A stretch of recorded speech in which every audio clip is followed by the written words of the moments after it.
Hello. So, yesterday was Wednesday. My dad woke up late for work and told me, hey, why don't I just skip work and you skip your studies today and we go to the mountain village that we usually go to? And I, loving of the mountains that I am, said yes. Then we got to the road after 2 hours and a half of driving and realized, oh my god, the roads are frozen, there's snow everywhere. And we decided the exact 10 days that the news said we would have a very big snowfall to travel to the mountains because it's him and it's me, and we are just an echo chamber of making bad decisions. So here we are. Right now that I'm talking to you, we have no signal. We did survive the drive up the mountains, so we're at home at the village here, as you can probably see. And there is snow covering every surface, and we have no signal. We have no indoor waters because the water is frozen.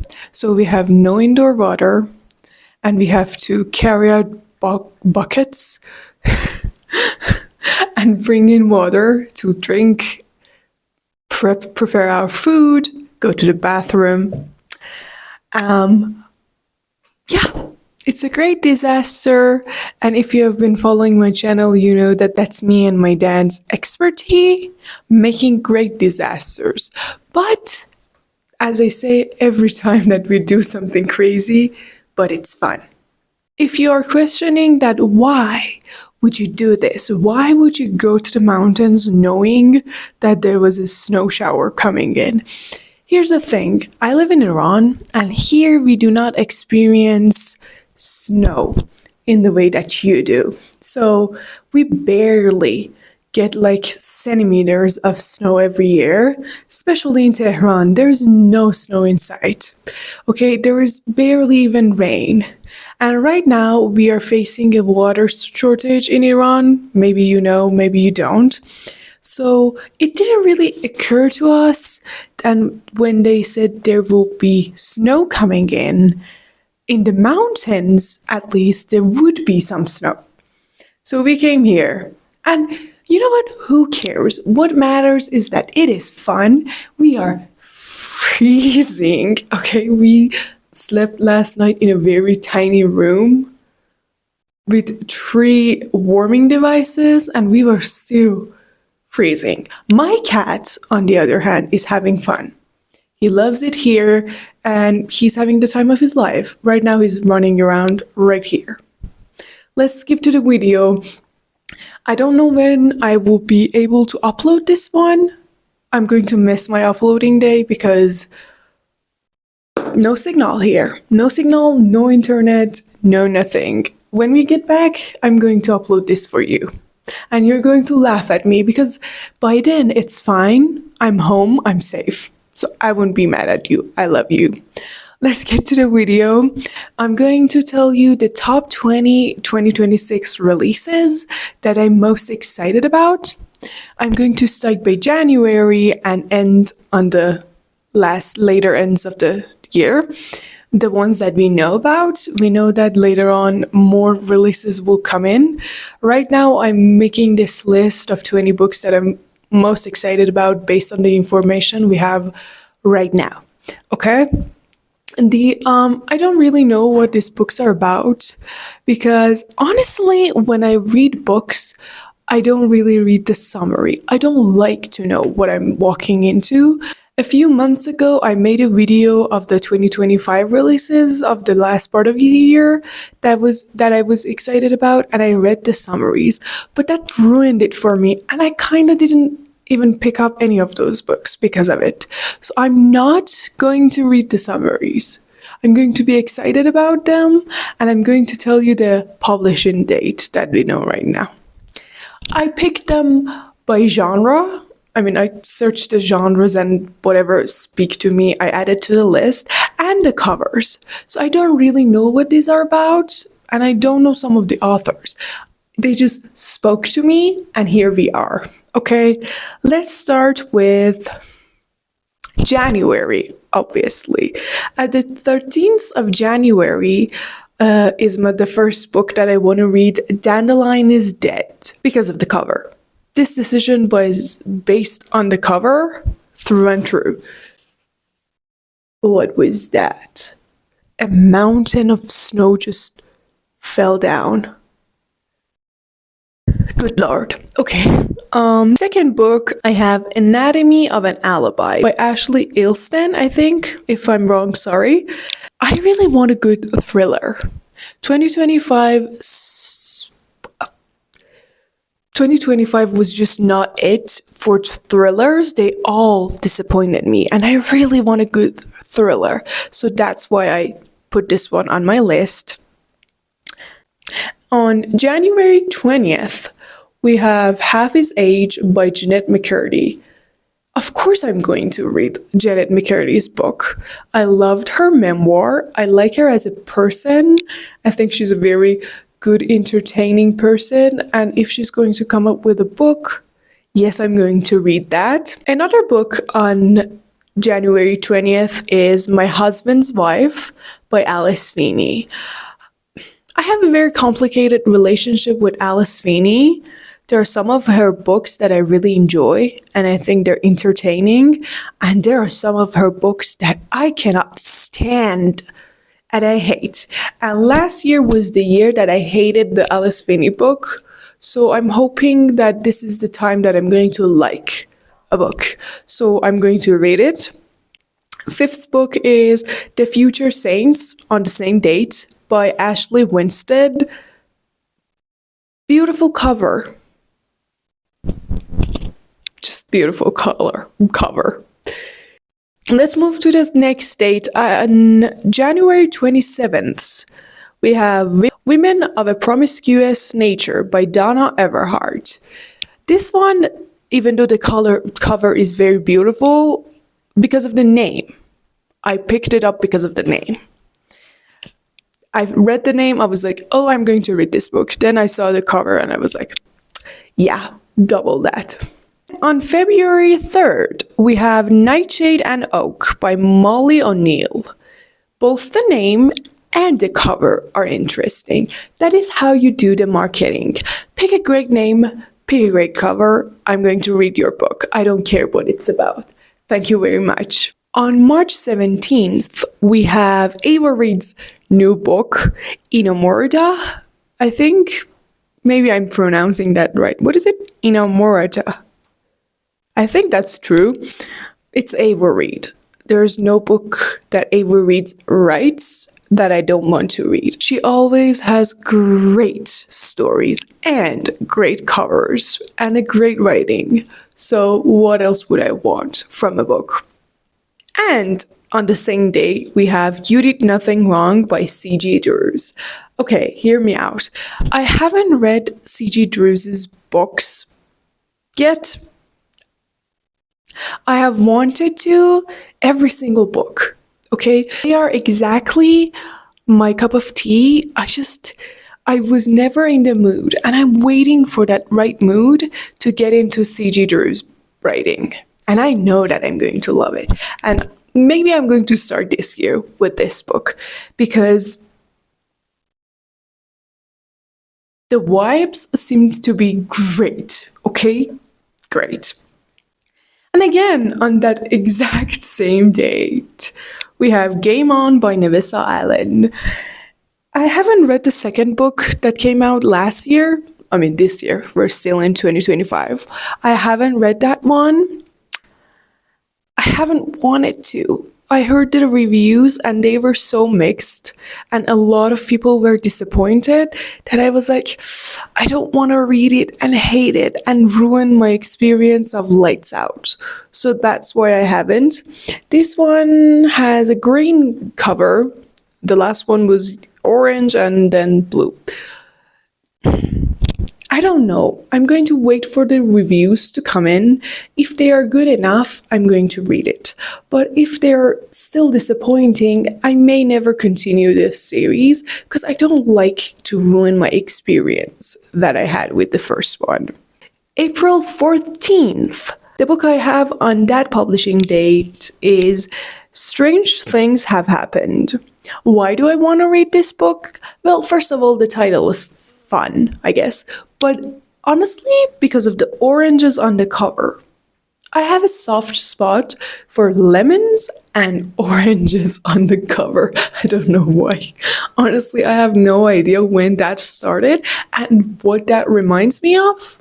But I just see a cover with an orange in it and I'm like, gotta read that one. I don't know. Lemons more than oranges, I must say. I love lemons way more, but oranges do the same thing for me, so that's why I added it to my list. On April 21st, I have two books that I want to read. The first one is Japanese Gothic by Kylie Lee Baker, purely because of the vibes of the title and the cover, and more important than that, I have Honor and Hearsay by Max Francis. I've had this book on my TBR for, I think, 2 years. Something along the lines of that. When I saw it first on, I don't know, was it Instagram or TikTok? I saw one post of this author talking about their book, and I loved it so much that I added it to my TBR. And it's been sitting there. It didn't have a cover, it didn't have a publishing date, it didn't have page counts, nothing. It was just a name and the author's name. And I added it there. And yesterday, when I was making this list while I had internet, I realized that, oh my god, the book that has been sitting on my TBR section in my Goodreads has a cover and a publishing date. I was so excited. Right now, I have no memories of what that single post was that drew me to want to read this book so much. But here we are now, and hopefully we're going to figure that out by April 21st. On April 28th, I have again two books that I want to read. Molka by Monica Kim, because of the amazing cover that it has. I really want to know what this book is about. And we have The Ballad of Falling Dragons by Sarah A. Parker. I was one of those people who read, I'm blanking out on the first book's name. When the Moon Hatches. When the Moon Hatches? When the Moon Hatched. I think it was called When the Moon Hatched. The first year that it was out, really soon, like 1 month or 2 after it was published. And I enjoyed it enough. I think it has a very new concept. So Romanticity these days is just a copy-paste of each book is in another one. And I think even though this one was not perfect, it was at least unique enough that I really enjoyed it. And I was waiting for the next book to come out, and it was supposed to come out in 2025. At the end of it, it was on my list. And then it just didn't, and it got pushed back. So now we have it, and we're going to have it on 28th of April. It has a cover, so it's probably going to come out. I don't remember enough of the story to pick up the second book, or do I? It happens to me a lot that I forget book 1, then book 2 comes out, I read it, and I just remember everything. My memory is really good in this stuff. So I think I'm going to be okay. I'm just going to dive into it when it comes out, hopefully. Let's go into June, okay? June 16th, we have the new Ashley Poston book, The Someday Garden. I'm going to read whatever comes out by Ashley Poston. Let's just face the truth. I loved The 7-Year Slip so much.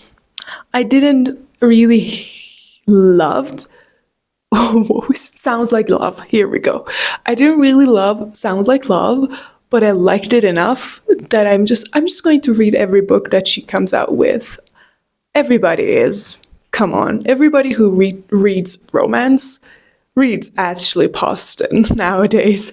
But I'm going to read her books. This one is Orange. Reminds me of oranges. It's orange. I'm going to read it. I'm going to hopefully love it more than I did Sounds Like Love. And it's going to be a great time. June 30th, we have A Darker Shore, Letters from Ketterdam by Leigh Bardugo. I have never said this before on this channel, I think. I'm a Six of Crows lover. That was my first English book, my first entry to the world of fantasy. I loved it. I don't know if I would if I read it now, after all the books that I read, but I loved it back then. And any crumbs of that world, I'm going to just eat them up. And if it's going to be Letters from Ketterdam, count me in. Just count me in, okay? And I have one book in July and one in August. In July, I have on July 7th, Helpless by Jessica Knoll, the author of Bright Young Women. Guys, I have tried to find a book that makes me feel like Bright Young Women did, and I just haven't. I don't know what was about that book, okay? I don't know what was it. And I know that I wasn't excited to read that book when I heard about it, and I just picked it up accidentally. And I was like, okay, everybody's loving this one, let's give it a try. Loved it, okay? Loved it. And I haven't been able to find a book that I love like that book. And now the author is coming out with a new book. And what if that's the book I've been waiting for? What if she just do it again? Hopefully she will. Please, please. Let this one not let me down, please. And in August, I have Meet Me in the Garden by Nina Licker. I have said this a lot in this channel. I'm just in love with Nina Licker's writing. I've read most of her books, and I've been in love with each and every one of them. I think she has a very unique way of storytelling and talking about pain and trauma and loss and healing from those things. There's just something very, very healing in her books that just makes me fall in love with the writing and the story and the characters. And I'm just so happy that we're going to have a new Nina Licker book. Okay, that's all I wanted from 2026. And that's all I have on this list. That was 20 books that I'm so excited to read in 2026. I think, here's the thing. In 2025, we had a lot of the authors that we love and adore come out with a book. But I think 2025 really let me down.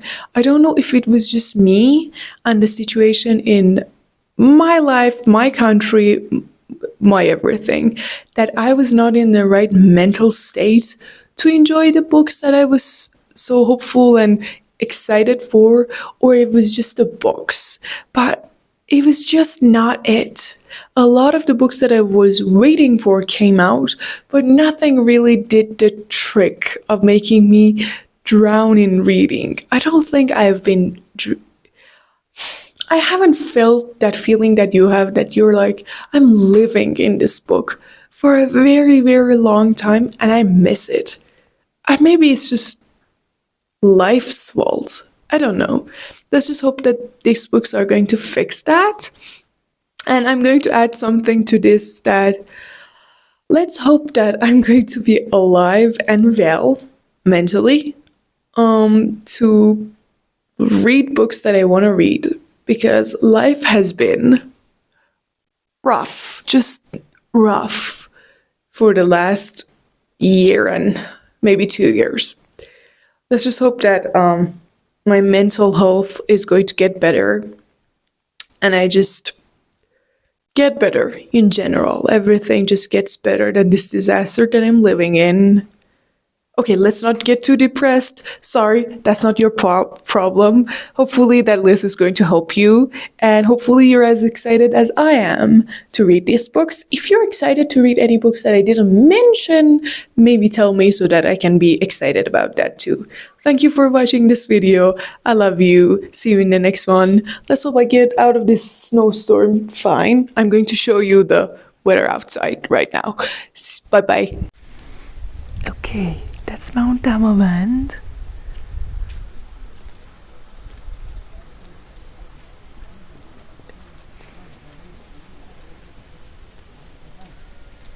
Yeah, there are some clouds coming in again, so we're going to see snow again. Because right now it's not snowing. And we can't actually see Mount Damavand. Last night we couldn't. Yeah, this is the view of the other side. I showed you until there. That was the clouds. This is the village. I think nobody's here. It's so quiet. You can hear people talking in the distance. That's how quiet it is. There are mountains up there. You just can't see them because of the clouds, obviously. But if they're just mountains and mountains there. Yeah, a lot of snow. Where's my cat? I'm going to show you my cat too. Here he is, enjoying the weather. Being funny is always the cutest thing in the world. Where did you go? Oh, here. He's having fun.